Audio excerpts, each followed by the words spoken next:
Deus, Ele fez planos para mim e para você, planos de paz, planos para que nós tenhamos um futuro, planos para que nós tenhamos esperança, planos de um pai que quer que os seus filhos deem certo.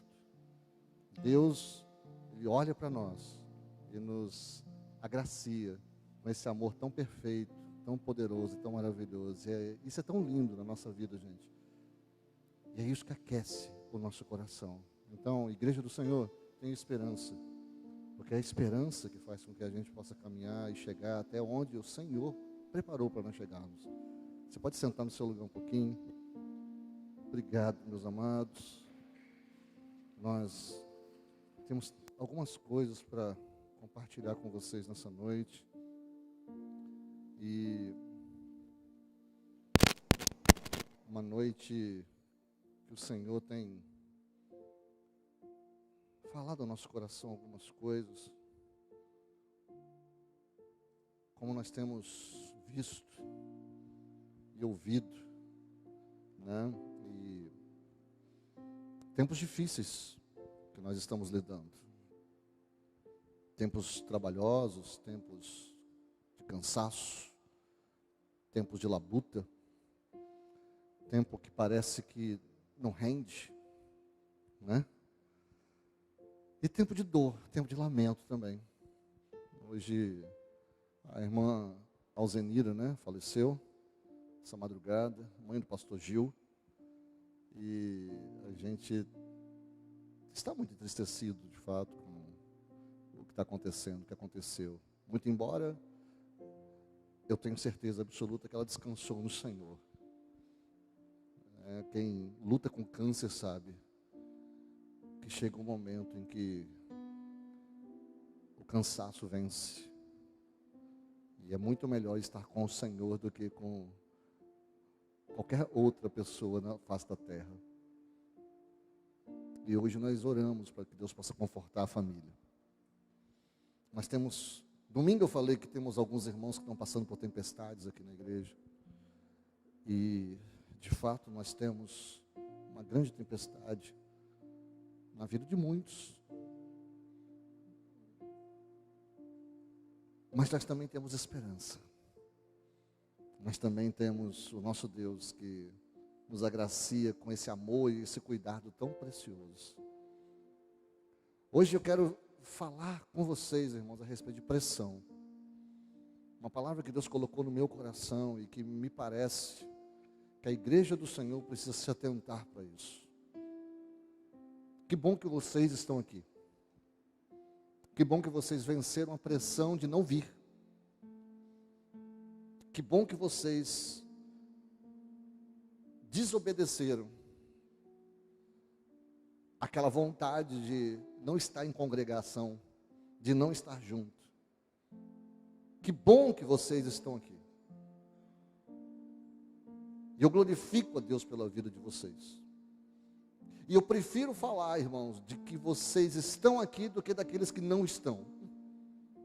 Porque vocês honram ao Senhor. Vocês honram ao seu Deus quando vocês negam-se a si mesmo. A vontade de descansar, a vontade de fazer outras coisas. Mas vocês honram ao Senhor quando priorizam o Deus Todo-Poderoso. O estar na casa de Deus, o estar congregando ao Senhor. Então vamos fazer valer a pena estar aqui, né? Nós vamos sair daqui diferente de como nós entramos, porque o poder de Deus, irmãos, Ele agracia a gente. Deus tem compromisso com quem tem compromisso com Ele. Isso não vai mudar.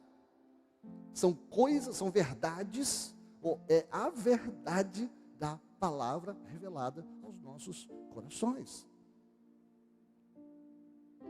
E hoje eu quero trazer, irmãos, uma reflexão a respeito de lidar com a pressão. E todo mundo aqui está lidando com pressão.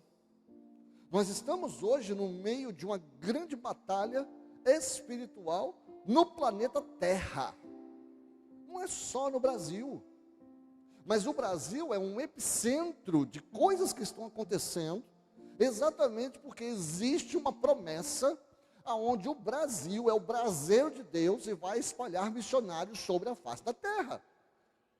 E exatamente porque nós somos essa plataforma de lançamento, é que principalmente as próximas gerações estão no alvo. É a linha de tiro, né? No final das contas. Então eu fico pensando, irmãos, que nós precisamos simplesmente nos antenar para aquilo que o Pai está fazendo. Veja, Jesus falou uma coisa muito simples: eu só faço aquilo que eu vejo o Pai fazer. Então, Jesus nos mostra o que o Pai está fazendo. E nós, olhando para Jesus, fazemos aquilo que o Pai está fazendo. É muito simples. O texto de hoje, irmãos, que eu quero compartilhar com vocês, está no livro de Romanos, no capítulo 8, no verso 28. Dia em que pastores estão sendo assassinados, dia em que a justiça está sendo aviltada, dia em que o cansaço bate pesado, dia em que parece que as trevas estão triunfando. Eu quero trazer uma palavra de reflexão nessa noite. Eu quero trazer uma palavra para o teu coração nessa noite. Eu quero trazer uma palavra do coração do Pai para você. E essa palavra fala assim: nós sabemos que todas as coisas contribuem juntamente para o bem de todos aqueles que amam a Deus, dos que foram chamados de acordo com o seu propósito. Paulo está dizendo aqui, irmão, que ele sabe que tudo que acontece conosco, todas as coisas, coisas boas e coisas ruins, coisas maravilhosas e coisas detestáveis, coisas que vêm do céu e coisas que vêm do inferno e das trevas, todas as coisas cooperam para o bem daqueles que amam a Deus, daqueles que foram chamados de acordo com o seu propósito. Mesmo o sofrimento dos santos tem um peso de glória no céu. As lágrimas dos santos têm um peso de glória no céu. O sofrimento dos santos, irmãos, ele não passa desapercebido no céu, tem peso de glória. O Senhor Jesus sofreu, o Senhor Jesus chorou, o Senhor Jesus passou por tribulação na face dessa terra. Então certamente eu e você passaremos por isso, sofreremos pressão, sofreremos angústia, e a angústia, ela vem para provar a nossa fé. Essa angústia, ela vem para pressionar a nossa alma, mesmo a ponto de fazer com que nós tenhamos vontade de desistir de tudo. E é por isso que muitos não aparecem na reunião do culto, e é por isso que muitos não aparecem na célula, é por isso que muitos, irmãos, estão negando a fé, é por isso que muitos estão apostatando, é por isso que muitos estão deixando o caminho. Porque uma angústia de alma, uma opressão tão forte, uma pressão tão assustadora, que a gente olha e só vê trevas, a gente não vê uma saída. Parece que nós estamos olhando para uma parede sem nenhuma porta. Ei, dessa noite eu quero falar para você que o nosso Deus é o fazedor de caminho, irmão. Mesmo onde não existe caminho, Ele é capaz de criar o caminho. Ele criou todas as coisas. Quando você olha para a parede, aparentemente não tem porta, não tem saída, não tem uma solução. É o nosso Deus, que é o Deus que pode fazer o caminho, trazer a solução, abrir uma porta poderosa para que eu e você possamos passar ilesos? Não, porque no mundo nós teremos tribulações. Mas você pode falar comigo assim, como guerreiro do Senhor? Pressão. Já falei para você, irmão, pega o gancho comigo, vamos lá, pressão. Isso, pega a sua mão assim, ó, segura a sua mão assim de cima para baixo, e faz comigo assim, ó, pressão. Faz força, faz força, pressão. Pressão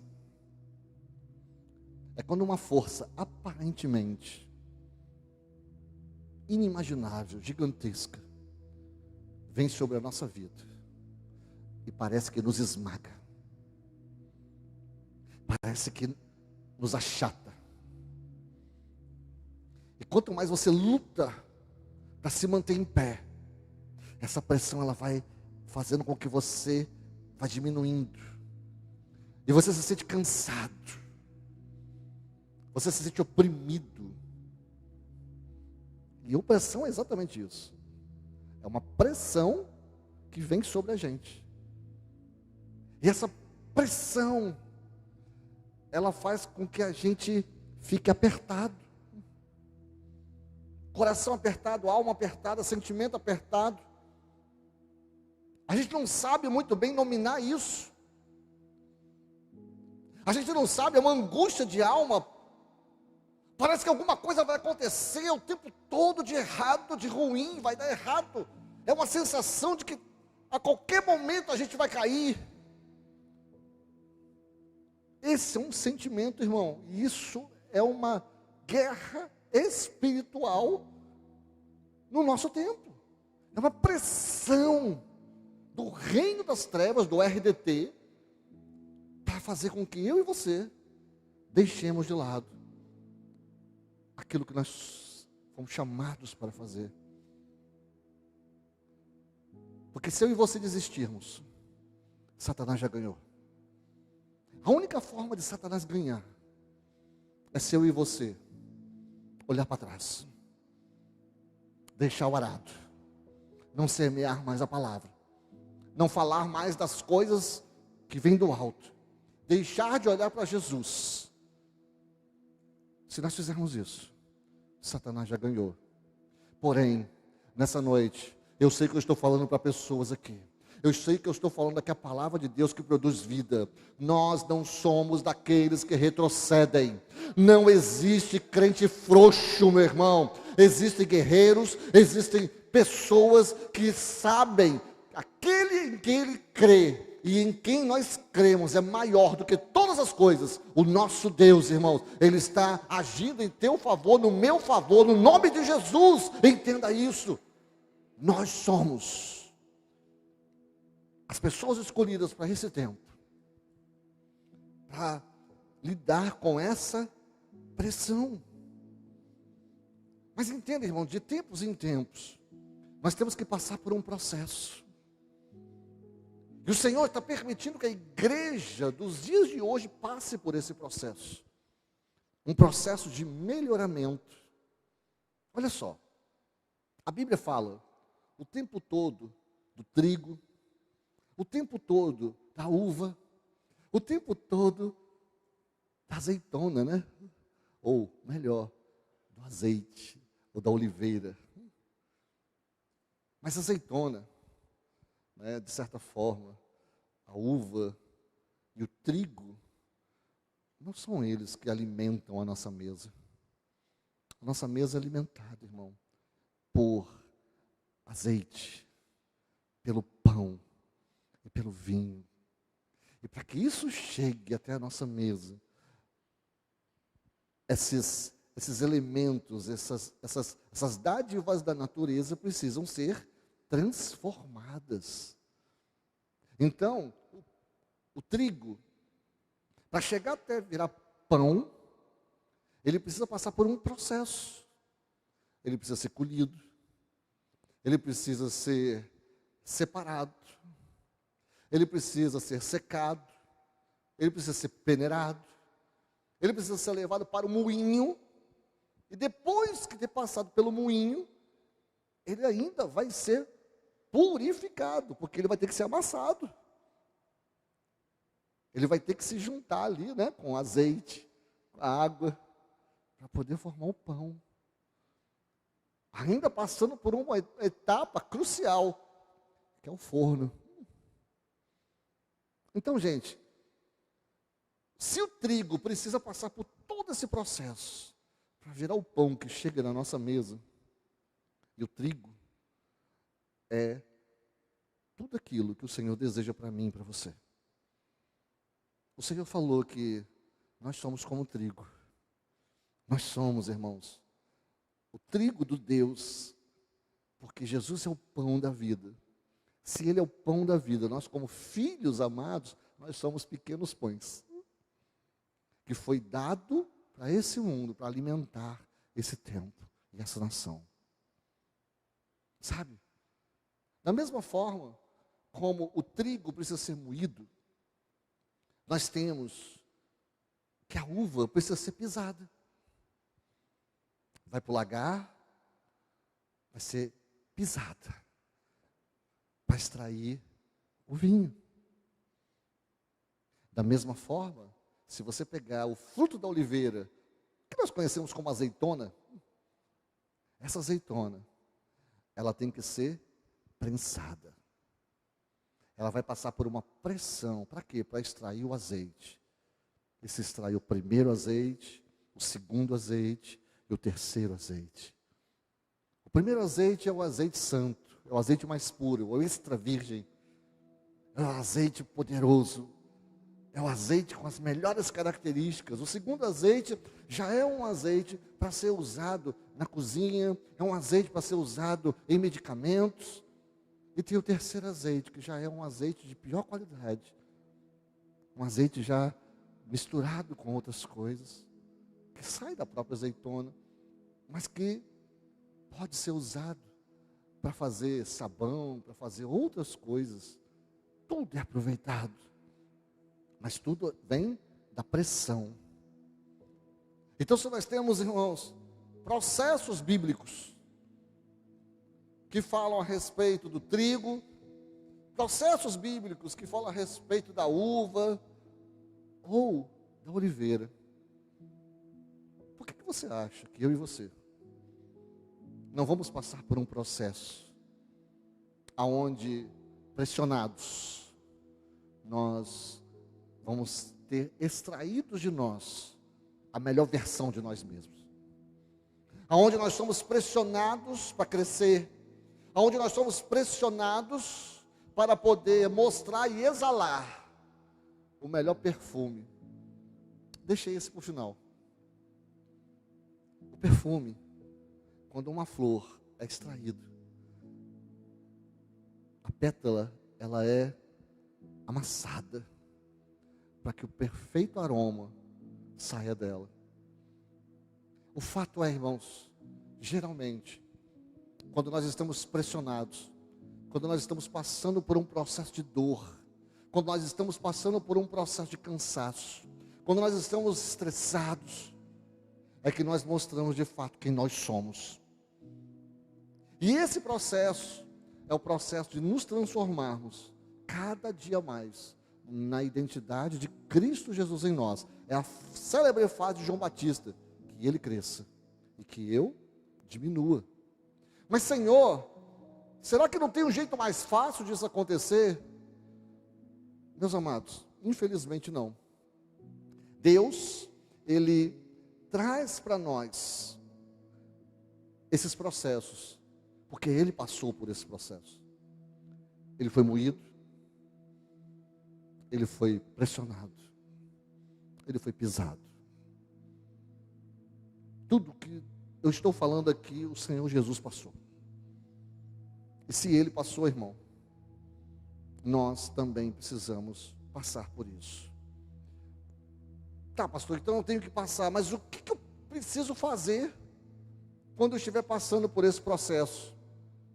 Bom, deixa eu trazer um texto para vocês aqui, que está lá em 1 Samuel, capítulo 30, no verso 6, que é um texto que diz o seguinte: Davi ficou profundamente angustiado, pois os homens falavam em apedrejá-lo.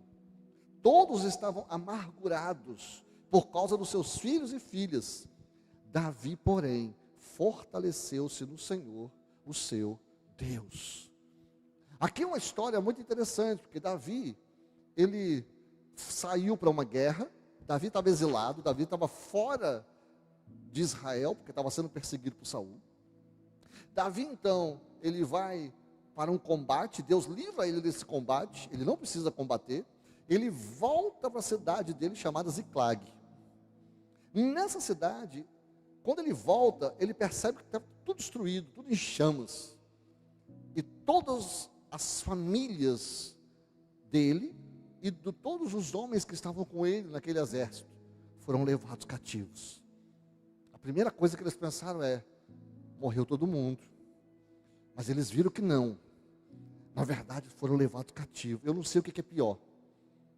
Porque você pensa, o que pode ser feito nesse cativeiro com a família?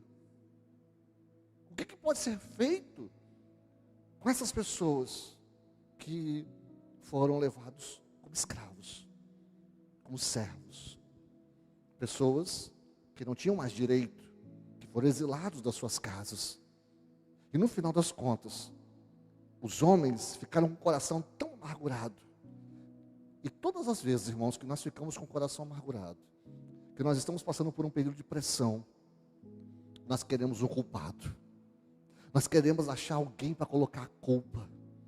Nós queremos alguém para apontar o erro. Nós queremos porque eu ouvi essa frase esses dias: a culpa é minha e eu boto em quem eu quiser.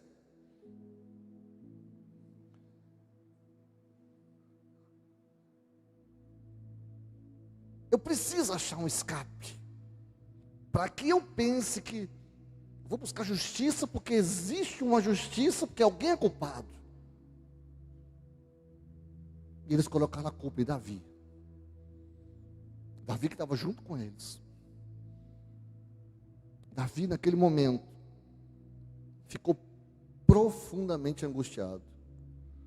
Uma angústia de alma. Pensa, você está tendo que lidar, que a sua família foi perdida, e ainda assim, todos aqueles que deveriam estar junto com você ali, buscando uma saída, agora ameaçam matar você. Pessoas da sua confiança, os próximos, estão querendo a sua ruína agora. Traição, irmão, nunca é de longe. Traição sempre é de quem senta na sua mesa. Sempre é de quem está perto de você, de quem caminha com você.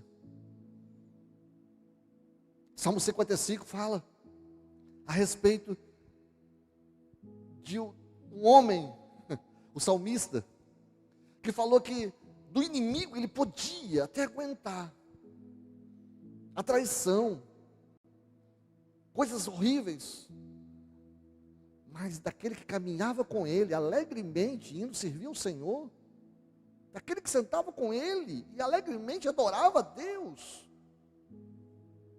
Traição, irmão, nunca é de quem está de longe. Traição, a palavra traição tem a ver com quem está próximo, com quem está junto, com quem te conhece. E é por isso que dói tanto. Davi estava sendo traído ali naquele momento. Davi está passando por uma angústia de alma. E Deus, naquele momento, estava treinando Davi para coisas piores que viriam a acontecer na vida dele.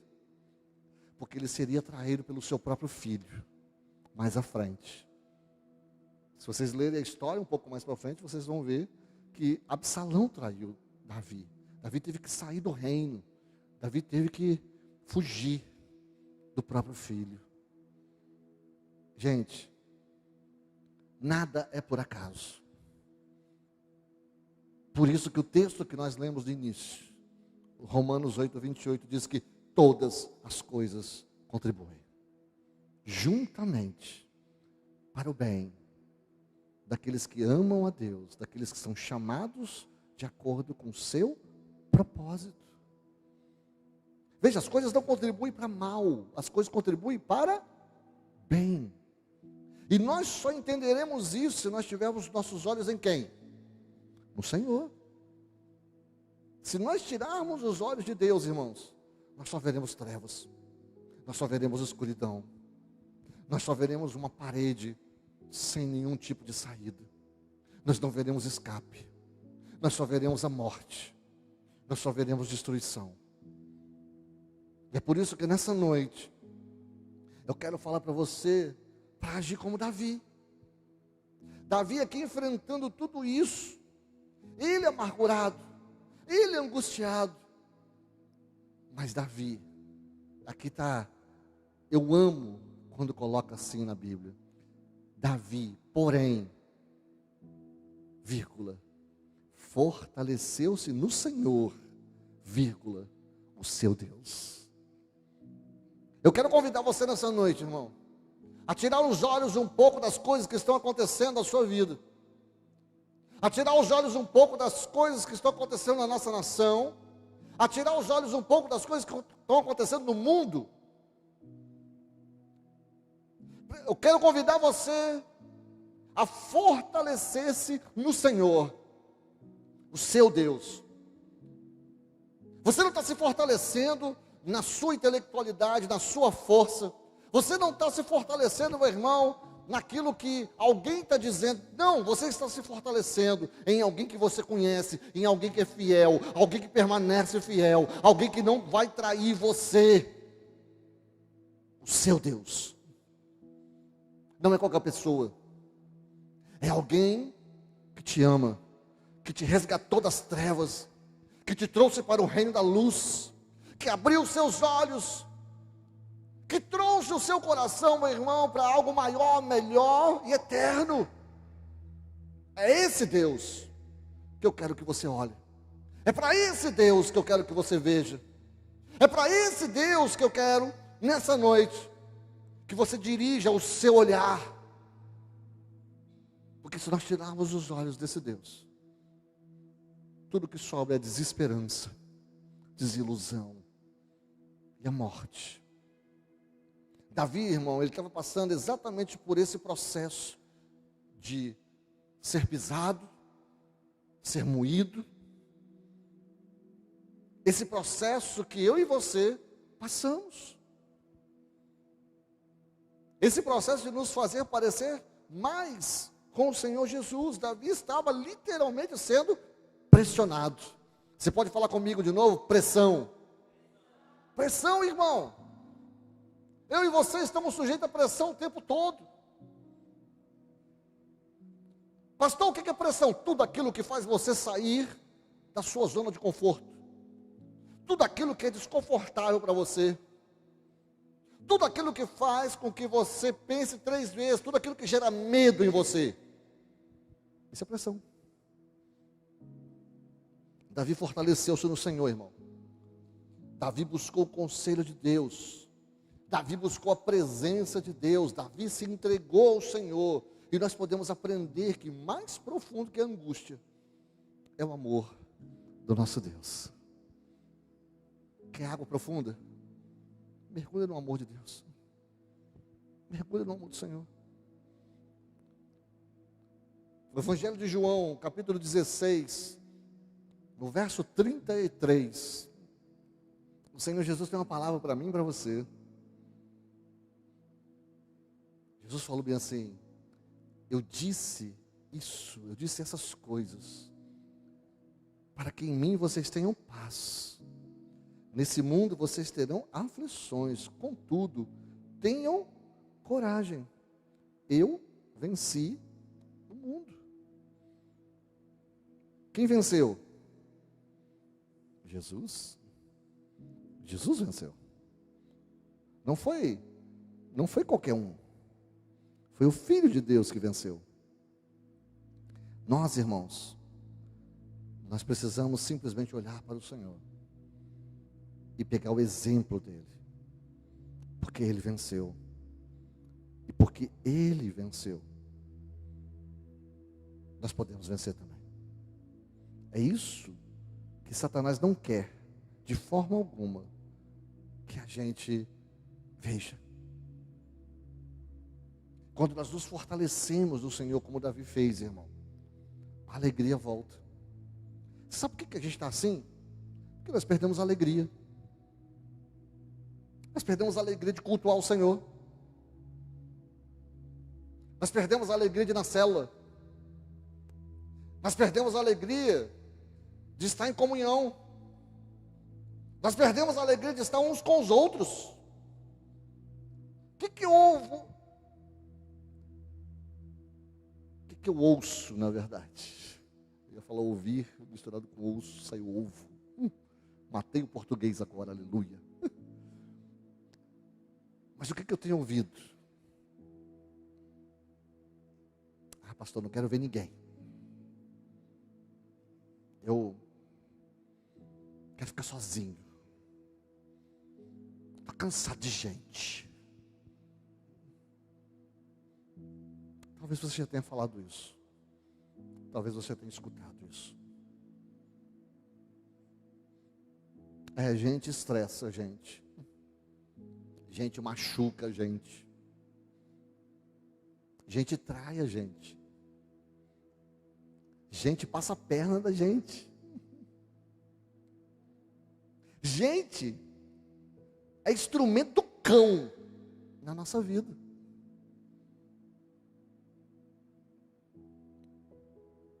Mas é através de pessoas que Deus cura a gente. Gente cura a gente. Gente abençoa a gente. Gente instrui a gente. Gente caminha com a gente. Satanás usa a gente. Mas o nosso Deus, Ele também usa a gente para nos abençoar. Você não precisa ter medo de gente. Você precisa manter os seus olhos no Senhor. Você precisa se fortalecer no Senhor. E quando nós nos fortalecemos no Senhor, a alegria volta. Uma pergunta simples para você e para mim. Você prefere estar com alguém alegre ou com alguém triste? Depende, pastor. Quando eu estou triste, eu quero ter alguém triste. Filho de Deus, você entendeu o que eu estou falando? É claro que nós preferimos estar perto de alguém que é alegre, que está para cima. Sem dúvida alguma. Alguém que está deprimido, borocochô, só fica contando as coisas horríveis. Pastor, não posso fazer isso? Pode, mas tem hora, tem local e tem a pessoa certa.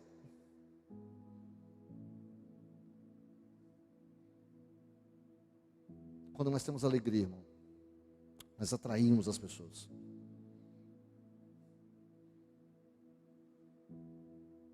E nós temos a alegria que vem do Pai.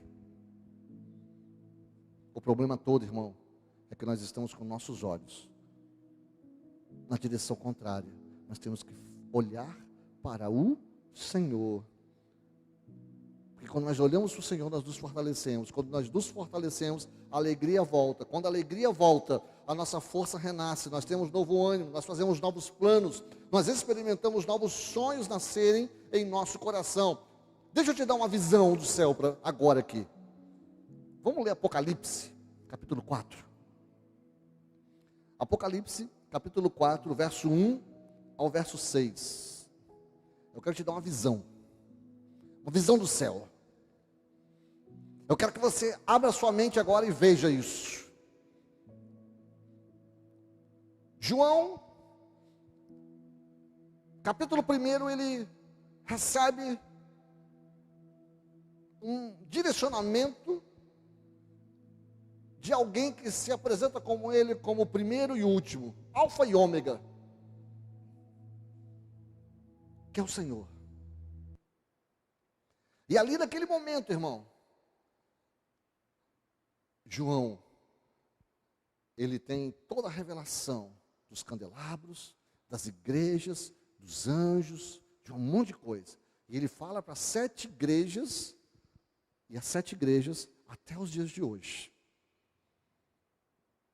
No capítulo 4, no início, ele fala assim: depois dessas coisas, que coisas? Toda essa revelação que veio do capítulo 1 ao capítulo 3. Depois dessas coisas, olhei, e eis que diante de mim havia uma porta aberta no céu. Veja, ele olhou e ele enxergou no céu uma porta aberta. Ele estava olhando, irmão, para outro lugar. Mas depois dessas coisas, ele olhou e diante dele tinha uma porta aberta no céu. E a voz que eu tinha ouvido falar comigo no princípio, como de trombeta, disse: suba para cá, e mostrarei a você o que deve acontecer depois dessas coisas. imediatamente vi-me em espírito, e eis que havia um trono do céu. Ó, ele passou pela porta, em espírito. E espírito aqui significa que ele continuava lá, ajoelhado, sentado, deitado. Eu não sei como é que João estava, mas em espírito ele foi. É o que acontece comigo, com você, quando na imaginação nós entendemos que Deus está nos mostrando coisas. Então nós estamos no nosso quarto, aqui na igreja, ou em qualquer outro canto, orando, e o Senhor vem e nos leva em espírito, em alguns na imaginação, e nós vemos coisas a nosso respeito, nós vemos coisas a respeito de outras pessoas, nós vemos coisas que o Espírito quer nos mostrar. É isso que nós chamamos de revelação. Revelação e Apocalipse é a mesma coisa, vocês sabem disso, né? Apocalipse significa revelação, né, no grego. Só para deixar claro. Tudo aqui é uma revelação. E aí, ele falou, um trono, e vi que havia um trono no céu. E esse trono estava vazio? Não. Ele continua. E alguém sentado nele. Aquele que estava sentado era de aspecto similar à pedra de jaspe e ao sardônio. Um arco-íris, semelhante a uma esmeralda, circundava o trono. Ao redor do trono havia 24 outros tronos, e neles estavam sentados 24 anciãos. Eles estavam vestidos de branco, e na cabeça tinha uma coroa de ouro. Do trono saíam relâmpagos, vozes e trovões. Diante dele estavam acesas 7 lâmpadas de fogo, que são os 7 Espíritos de Deus. Diante do trono havia um mar de vidro como de cristal. No centro e ao redor do trono haviam 4 criaturas viventes, cobertas de olhos, tanto na frente como atrás, os serafins. Os mesmos que apareceram na visão de Ezequiel, para quem está curioso. Gente, por que eu trouxe isso aqui? Por que o Espírito quer falar conosco? Quando você tem uma revelação do Pai, que Ele está sentado no trono, que Ele tem todo o domínio, todo o poder, que Ele está acima de tudo o que acontece na terra, na minha vida, na sua vida. Ele tem um controle, o nome dele é Senhor, Kurios, no grego. Ele tem um domínio, nada escapa desse domínio. Nós entendemos que todas as coisas cooperam, todas as coisas contribuem, todas as coisas atuam para o bem daqueles que amam a Deus e que são chamados segundo o seu propósito, igreja do Senhor. Não importa o que está acontecendo, o nosso Deus continua no controle de todas as coisas. Fortaleça-se no Senhor, confie no Senhor, fique firme no Senhor, não esmoreça. Tem muita coisa que está sendo falado, tem muita coisa que está sendo propagado por aí. Permaneça firme na palavra, permaneça firme com a sua visão no céu. Existe alguém que está sentado no trono, o trono não está vazio, existe um Senhor que domina sobre todas as coisas, e esse Senhor é o seu Deus.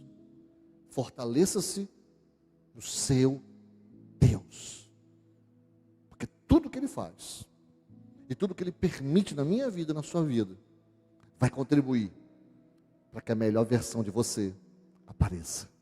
Você pode ficar de pé no seu lugar para nós orarmos nessa noite. Essa é uma palavra que o Espírito Santo de Deus me mandou trazer para fortalecer o teu coração. Você não precisa ter medo. Não tenha medo, ó bichinho de Jacó. Não tenha medo, igreja do Senhor. Não tenha medo. Tudo que nos acontece tem um propósito. E nós ainda nem começamos. Você pode falar isso comigo? Eu ainda nem comecei. Só quem tem fé, eu ainda nem comecei. Você não começou, irmão. Tudo que você viveu até agora, Deus vai fazer muito mais ainda a partir de agora. Fique firme, ok? Feche teus olhos, vamos orar. Ore ao Senhor. Peça para Deus trazer sobre a sua vida agora o discernimento. Se você precisar pedir perdão ao Senhor, peça perdão. Peça perdão pela tua falta de fé. Peça perdão porque você quis desistir. Peça perdão porque você está achando que é demais quando não é. Peça perdão, irmão. Fala com Deus. Vá diante do Senhor agora. Fale com Ele. Vá diante do Senhor agora e abra o teu coração para que Deus possa curar você. Fale com Deus Todo-Poderoso, meu irmão. Traga até você agora essa presença magnífica, porque Deus está mostrando uma porta aberta para você. Ele está chamando você para passar por essa porta. Passe por essa porta pela fé. Permita que o Senhor trabalhe na sua vida. Aleluia. Pai, no nome de Jesus, eu te agradeço, porque Tu és bom, Tu és poderoso. E nessa noite, eu oro para que o Senhor venha transbordar sobre a nossa vida, para a direita, para a esquerda, para cima, para baixo, para frente e para trás. Cerca-nos com a Tua bondade, cerca-nos com o Teu poder, cerca-nos, Senhor, de acordo com a Tua graça. Cerca-nos, Senhor, para que o Senhor venha a fazer com que nós olhemos para o Senhor de uma forma poderosa, preciosa. Senhor, tira todo medo agora. Tira, Senhor, e faz com que nós possamos olhar para Ti. Deus, o Senhor já abriu uma porta para a Tua igreja. O Senhor já abriu uma porta diante dos Teus filhos. E eu te peço, Pai, que o Senhor venha manifestar esse poder. Que o Senhor venha manifestar essa glória poderosa. Que o Senhor venha fortalecer os Teus filhos. Fortalece a Tua igreja agora, Pai. Pai, no nome de Jesus, eu te peço que o Senhor venha agora lutar por nós, Pai. Que o Senhor venha mostrar como o Senhor tem lutado, Pai. Que o Senhor venha mostrar, Pai, como o Senhor tem batalhado e nos livrado de todo embaraço, de todo mal. Mostra para nós agora, Pai. Revela para os Teus filhos agora, Senhor. No nome de Jesus, Deus, eu entro aqui agora, Pai, em oração. E eu te peço que o Senhor venha desbaratar, Pai, toda cilada do inferno na vida da igreja do Senhor. Que o Senhor venha, Pai, a trazer, Pai, agora, no nome de Jesus, que cesse agora, Pai, essa opressão, essa pressão sobre os Teus filhos, Pai. No nome de Jesus, eu te peço agora, Pai, que todo cansaço espiritual bata em retirada. Eu te peço agora, Pai, que toda opressão maligna bata em retirada. Eu te peço agora, Pai, que o Senhor venha transportar sobre a vida dos Teus filhos de uma forma poderosa. Encha-os, Pai, encha-os, Senhor. Que haja, Pai, uma superabundante graça sobre a vida dos Seus filhos agora. Deus, fortaleça-nos. Fortaleça-nos, Senhor, no nome de Jesus, no nome de Jesus, no nome de Jesus, no nome de Jesus.